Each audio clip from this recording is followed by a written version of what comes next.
Alright, let's do this. Mag-aadobo tayo ng manok. Nokis. Baba na tayo ng palagitik na nokis. Alright, eto.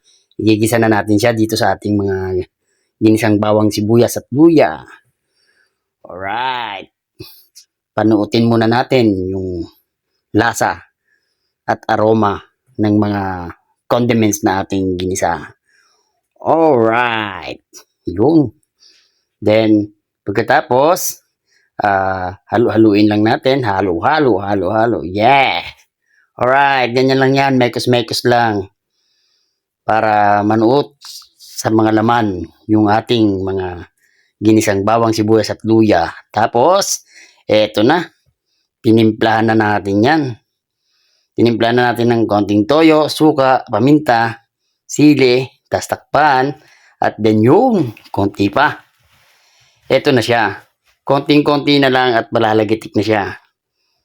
Alright. Ito na oh. Yummy. Kainan na. Alright. Yun ang texture niya oh. Medyo tuyo na basa-basa. Hindi. Sarap.